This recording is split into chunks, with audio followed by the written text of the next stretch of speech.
Hey guys, it's SRC Reptiles, and I know I haven't made a reptile video in quite a while. I've just not really been in the mood to make a video for a while, so I decided I felt like it when I got out of bed today, so I might as well. So yesterday I spent quite a few hours cleaning reptile tanks. I am not finished, but I got Twix's tank cleaned and these three right here cleaned. So we've got Snickers, Mischief, and Blaze. Yes. So I only have for adults, I've got Indigos, Magmas, and Embers left to clean. And then I'm also going to try to tackle all the baby tanks today. So Nyx and Oddball, which are right here, their tanks aren't awful. They just look dirty on the doors and stuff, so what I'm probably going to do is take out all of their decorations, look them over and see if they need cleaned. If they don't, if they're not like dirty with poop or whatever, then I will just take everything out, replace the Eco Earth with brand new Eco Earth, and then I'll wipe everything down with soapy water. And then normally once I wipe everything down with soapy water, like the inside of the tank, the glass and stuff, then I'll go back over it with just plain water to get that soap residue off. So, and then of course put everything back. So I figured I'd kind of show you because I just turned the lights on so everyone's kind of out or sleeping, one of the two. But so here we have Nyx, and I hardly ever get to see him because he's always hiding. I do get him out, but not like all the time because it stresses him out big time. So enough to get him used to being handled, but not so much that he like freaks out kind of like he's doing right now. But he is still absolutely gorgeous baby. The only one that I'm keeping from breeding. Because a lot of you may know, you may not know, but I'm not breeding anymore. Nope. It's a good thing they weigh pretty much nothing and this carpet is really fluffy. Hey, come back here. Come here.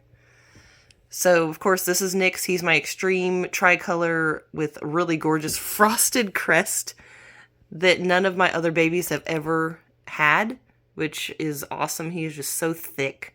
And he's got pin dashing, so not really doing too crazy on the pin striping, but the crest itself is going to look awesome when he gets older. Got a nice large crest on him, like his parents do. Boop. So this, of course, is just his setup for now. He is going to be an entire year old in November, so he's doing good. Oddball is the one that's in here, and he was my metabolic bone disease rescue baby, and he is doing awesome. Now he has a UV light. Come here, buddy. He's not fired up right now. Pardon the voice. I just recently woke up, so my voice is still kind of wonky. So this here is Oddball. He is a Dalmatian, and he's got red and black spots. When he fires up, he's a really pretty, like, coral color. So right now, his body is quite lanky looking because he's kind of hit that teenage puberty stage.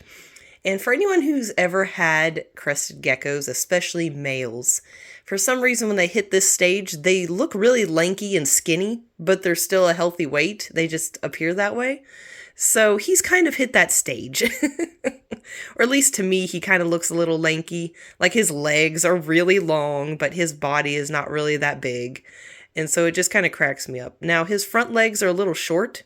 They probably will be stuck being that way for the rest of his life just because his front legs took the majority of the beating when it came to his metabolic bone disease. His back and his ribs were all sorts of wonky. As you can see, his ribs have gone back to normal, which is awesome. His tail isn't weird looking. His neck isn't sunk in, so it's awesome. But his front legs, see that one there on the front, that one looks pretty normal. But the one over here is, well, I guess they both look fine, honestly. To me, though, it still looks a little off. Because I know what the other baby's arms look like. Now, yeah, crested geckos don't have, like, super duper long arms, and they normally do keep them tucked in close to their body. But his still just looks different. But like I said, he's got a... Oh, here, you want to go up here in your leaf? Come on. I've got others I have to show. You can't stay on my arm right now.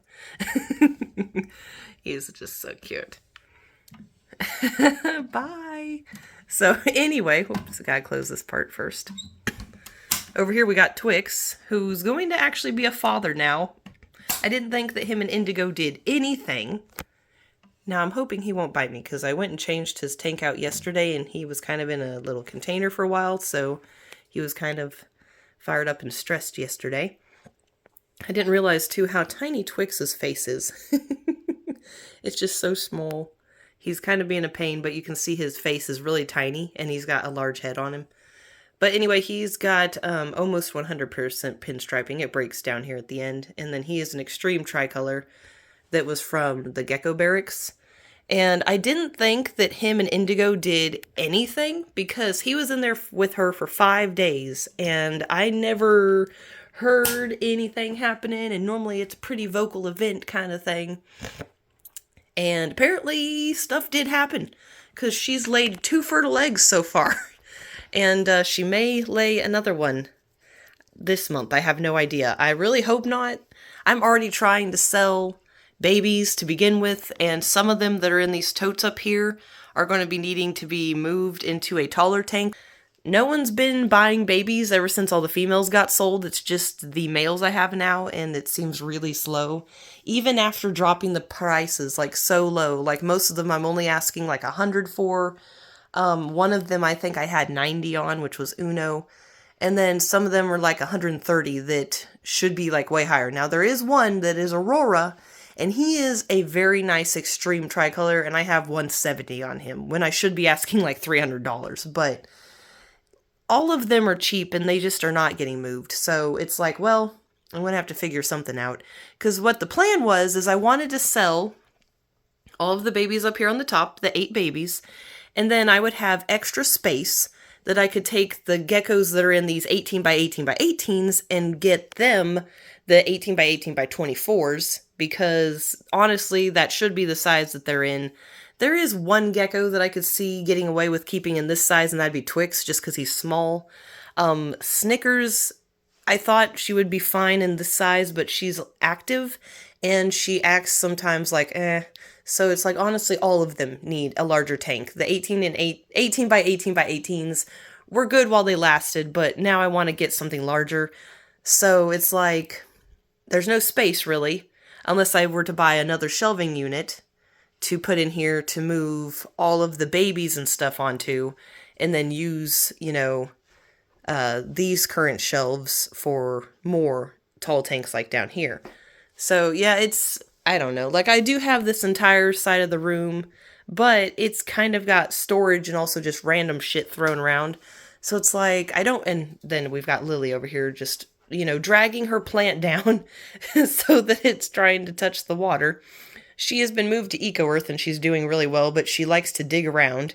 So I need to add more in there so it's a little bit thicker. I added a thin layer just to make sure she wasn't going to try to eat it. And she hasn't shown any signs of trying to ingest it. And of course, I always clean her dishes out that she gets dirt in before she gets fed. Anyway, let's kind of get over here and see some of the other geckos. I know this is probably going to be a long video, so if you stick around for the whole thing, I appreciate it. So here we've got Mischief. And he got his tank cleaned last night too, or yesterday I should say. And he's doing very good as well. Come here, you want to see? You want to see what we're doing, mister? So here's Mischief. He is a tricolor, but when he fires up, it kind of all just blends in. Like you can kind of see some differentiation with coloration on this side versus the other, when he's fired up versus being fired down. But yeah, he's doing real good. So that there's Mischief. And of course, he's one of the ones that got his tank cleaned yesterday. And it's looking all nice and shiny and new. I love these bamboo rods, but if you get them and they're not long enough, I just like using this like crafting. It's not twine, but it's like a type of rope that's natural. It's not got any colors or dyes or anything in it. And I used that to tie to the lid and just support that other side. I've done that with the leaf as well. I've got a suction cup on one side and then the string attaching it. Now the only thing is when you've got string that's permanently there. Not so much with the deals that are suction cupped, but when you've got like that big leaf that one end is attached to the top, then you can't really wash that leaf except for, with a rag. So back here we've got Snickers. What you doing, lady? Come here. She's my chunky girl. Here's big fat lady Snickers. And the crazy thing is she used to be so brightly colored. I don't know. There we go. But as she's gotten older, her orange has turned to brown. But she still is really nice high white. And maybe someday if I get back into breeding, maybe she'll produce some nice babies. But for now, she's just kind of my little chunky lady. I'm hoping, especially with her, that if I get her a taller tank, she'll get more exercise. Because right now, she really doesn't do much. And she's especially the one, her and Mischief. With Indigo, she's not like super duper all over the place. Looks like she has not laid any more eggs yet because this would be flat, but she has been digging, so I suspect she may be laying more soon. I do not see her, so I'm not going to go digging for her. She has this bad habit of pooping in her food dish every time I go to feed her, and it's getting really old because I can't keep them once they've pooped in them. So then I have to throw it away. And it's not that big of a deal, but it still is annoying.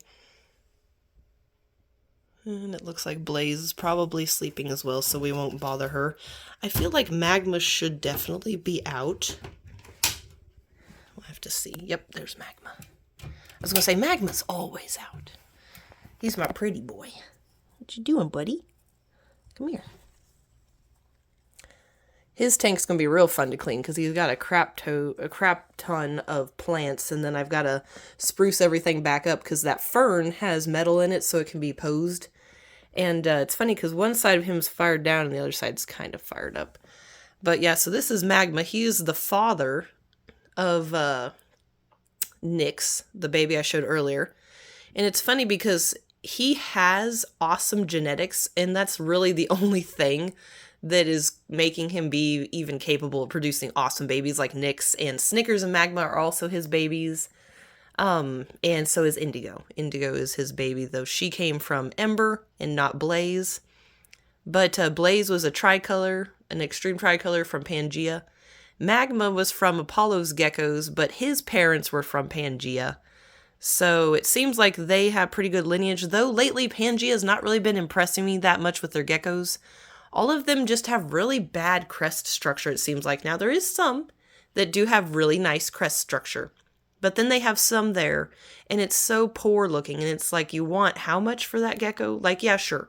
It may have good genetics, but I wouldn't pay that if I'm going backwards in my, like, crest quality. So it's like, I'd like to keep either a nice crest or a decent crest than one that's pretty much bald. There you go, buddy. He wants back in there. And I don't think Ember is out and about, but we'll have to see. I can't wait to clean her tank because her and Magma, for some reason, just love pooping at the front of their tank. Which, at least, you know, sure, it makes it easier to see, I guess, for me to know, okay, it's time to clean. But I am wanting to go and get a cleanup crew set up to where eventually this can be taken care of by that, which obviously I'll still have to do some cleaning. But I do eventually want to go bioactive, but I've been talking to this guy at work that's been kind of telling me different things. He loves and absolutely has a crap ton of plants that he grows. So he's pretty knowledgeable in the plant department, so at least having someone to work with like that will be helpful. So in here we've got my leopard gecko. And for a minute I forgot his name, Lemon Drop. So I don't hardly ever touch him at all because he just does not like to be handled at all. So I just kind of let him chill and do his thing. Yeah, when I have to take him out for, you know, weighing or whatever, then I'll get him out. But once Lily gets her new permanent tank, when she starts to outgrow this one, I'm actually going to set this tank up for Lemon Drop, and he is going to absolutely love it. I cannot wait. But for now, he's in a 20 long. He's got excavator clay. I'm pretty sure I did a video or something showing me setting that up. In here, I have a bark scorpion that I found at work. So I can kind of turn it this way so you can see a little bit better. Oh, he's got his tail up now. I mean, he may have earlier, but I didn't notice it. But that's what he looks like. So this is a bark scorpion. They're native to certain parts of Kansas. I didn't think they were going to be in my part of Kansas, though, so that was kind of surprising that the guys at work found one. Then in here, I saw her out earlier. Oh, she's in the water. Okay. So this is... Ooh, I gotta sneeze. Hold on. So this is my leopard frog that I caught at work, and you pretty much can't see her because she's in the water. But, she's got this little setup in here. I normally mist it once in the morning and once at night, so since I just recently woke up, I'm going to be misting after this video. But she's got a bed of moss that goes all the way around her water area, and I'll mist that real good. She has a couple areas where you can kind of see she's dug out, and she'll rest in the moss. She's got a turtle ledge deal to help her get out of this water, and I do need to top it off, because normally I'll put it up to where those holes are. And then if it leaks out any, then it just goes into the moss. But she's got a hide over here in this corner, and then she's got one back there that has 2 entries, one in the front and one in the back. I've got a bunch of leaves. I am going to take this little dish out, though, and just fill that hole in with Eco Earth, because I put it in there originally to put food in for her, but she doesn't eat out of it, and she would prefer to catch it when I just put it in the tank in front of her, and she'll lunge forward and grab it. Also, moss has been falling in there, so the bugs were getting out. So that's going to be removed, but I figured I'd kind of show her. I'll put some pictures in. I think she's a leopard frog anyway. She might not be. I know that we have a couple frogs in Kansas that look like leopard frogs, and they're not. I can't remember their names, different types. And then over here I have a wolf spider that's hiding. She's back here in the corner. I'm pretty sure it's a female rabid wolf spider is what they're called. I had a male that I have in here, but he's either possibly molting or he died. I do not know. Because I can see him, you guys can't see him, but in here I can see him laying upside down. But I know sometimes when spiders look like they're dead, they're just molting, so I'm not going to touch him. I've been misting every evening just to make sure that if he is molting, that... Okay, I understand. You want to come say hi. Hold on. Come here. Come here. We'll get Miss Lily out so she can say hi. Okay. So here is Miss Lily. Oh, hold on. Everyone wants to get to see ya. She's like, nope, I'm ready to go down. Whee! I'll close the door so the cat doesn't come in. One nice thing about having the reptile room is she can just walk around. Which she normally always... You got your tail all dirty. She normally always... She's just got dirt sticking to it from it being in the water. But she always will go over to the mealworm container and she'll bite at the plastic because she sees them moving around. It's quite comical. So we'll see if I can spot Vesper. And I know this video's already been super long, but I kind of want to just show everybody in the video if I can. Everyone that's out anyway. And I know you guys don't get to see Vesper very often. She is my gargoyle. And we won't bother her for long, but just a little bit. So here's Vesper. And she was a little lady that I purchased from a breeder who should not be breeding. Because she was extremely dehydrated and constipated when I received her. And we had to go to the vet the day after I purchased her because she was in such bad condition. And luckily the vet said, because like immediately once I noticed something was up, I went and got her organic pumpkin to add in with her food because I read you can do that, but you have to add a very small amount. You cannot add a large amount. Extra water to the food to help with the dehydration. And, of course, the constipation. Let me try to get her back in her tank. I just don't want her jumping on the floor since Lily is out. Because I'd hate Lily to try to eat her. But this is her tank. She's got a 12 by, or an 18 by 18 by 24. Oh, don't hurt yourself, little lady. Oop, I forget that this plant sticks in there sometimes. There we go. So anyway, that is Vesper. Where's Lily? I heard you. I heard you biting at that plastic. I don't know why she does it. I know that they're smart to an extent. So anyway, guys, I think that's all of them. I'm not really going to get the babies out and show you every single one. I'll put pictures in at the end or something if you're actually super curious about what they look like now, because I took some updated photos with my phone. Nothing fancy, but yeah. So anyway, guys, I hope you enjoyed this video. Sorry I haven't really been making videos. It's just between work and life and everything. And it's also getting close to Thanksgiving and it's getting close to Christmas. And so now I'm like, I gotta figure out presents and shit. So yeah, it's been very hectic. So I figured I might as well get a video for you guys and you guys can have something to watch. I will say, probably no one's going to see this except like 2 people who have watched the whole entire video. Pangea is really good to buy hanging plants from because they have hanging plants for super cheap compared to any pet store I have ever been at. They sell the hanging plants right here, the 12-inch ones for I think $3.49. They have the longer ones right here that are a foot long for like $5, I think. And then they have the super duper 2-footers that are in one of these tanks, like back there in the corner, for like $7 or $8. So, and that's for plastic. I can't remember with the silk. I think the silk plants are a couple dollars more when it comes to those measurements I just gave. Because, of course, the plastic ones are cheaper, I guess, than silk.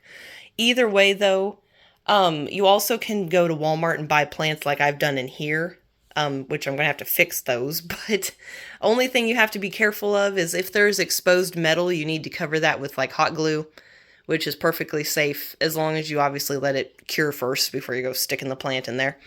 But anyway, guys, like I said, I'm going to stop blabbing. Thank you so much for watching, and have a good rest of your day.